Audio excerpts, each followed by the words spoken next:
Baiklah, selamat pagi teman-teman. Saya juga ingin menerangkan. Kemarin saya itu nonton video dari YouTuber lain, cuman saya nggak ingat siapa YouTubernya atau dari channel mana.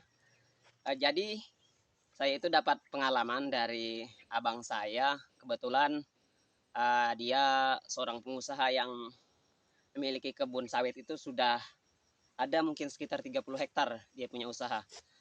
Dia itu punya uh, dalam berbisnis kelapa sawit itu dia selalu menggunakan bibit yang unggul meskipun dalam modal yang mahal. Jadi ada YouTuber itu bilang katanya meskipun bibit cabutan juga bisa katanya buahnya besar-besar seperti bibit yang unggul. Ya betul bisa sebetulnya. Tergantung perawatannya aja. Apalagi yang praktek-praktek di lapangan itu kan itu pasti memang benar bisa. Kalau pandai melakukan pemupukan yang tepat, perawatan yang tepat, bisa ini apa oplos pupuk yang tepat yang bagus ya, tidak selalu dengan teori itu benar ya. Hanya saudara yang bisa saya sampaikan berdasarkan pengalaman dari abang saya itu yang saya bilang itu saudara saya itu, dia punya kebun itu banyak, yang saya bilang itu sekitar 30 hektaran, bisa lebih mungkin ya. uh, Sawit unggul dengan bibit cabutan itu sangat berbeda teman-teman ya.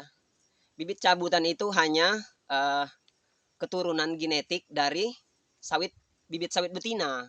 Jadi tidak begitu sempurna seperti bibit sawit unggul. Kalau bibit sawit unggul itu dia itu keturunan gennya dari bunga jantan dikawinkan dengan bunga betina. Ibarat kita itu kan kalau uh, mau punya anak yang bagus, anak yang normal gitu kan, kita kawinnya pasti sama perempuan, bukan kawin laki-laki sama laki-laki, kan nggak akan jadi anak. Nah, begitulah maksudnya, analoginya dari bibit unggul dengan bibit cabutan itu, atau bibit yang tidak unggul. Meskipun sesama dari berondolan yang masak juga, ada kekurangan dari uh, bibit yang tidak unggul itu yang saya tahu, ya.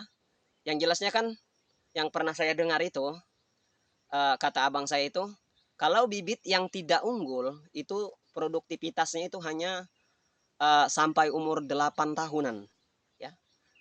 Meskipun kita rawat bagus, cuman kalau sudah 8 tahun ke atas atau 10 tahun ke atas, itu berarti kita bisa perkirakan produksinya tidak akan maksimal lagi seperti uh, penanaman kita semula dari awal.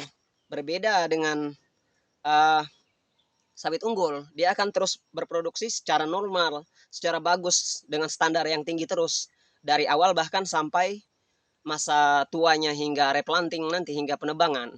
Tapi kalau bibit unggul yaitu saya pernah dikasih tahu itu, bibit yang tidak unggul maksudnya, itu cuman 8 tahun.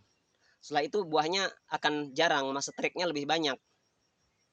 Lama kehilangan buahnya masanya itu.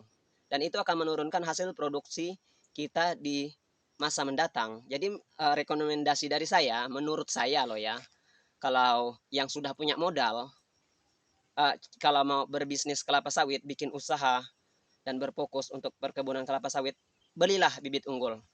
Carilah kalau dapat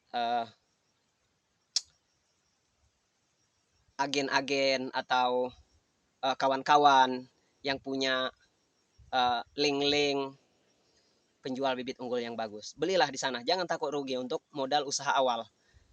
Kalau kayak saya ini, karena memang tidak ada modal, ya bibit cabutan semua, seperti yang teman-teman lihat di kebun saya itu. Banyak sekali bibit buah landaknya, karena bibit cabutan. Saya pun menyesal, cuman ya mau gimana lagi, daripada nggak ada, ya yang penting adalah meskipun tidak bibit unggul. Cuman kalau teman-teman yang udah punya modal, kalau bisa bibit unggul, ya. Kalau memang bisa ya, kalau punya teman itu mending kita modalnya awal dari awal itu nggak apa-apa, susah kita rugi dulu beli bibit yang mahal.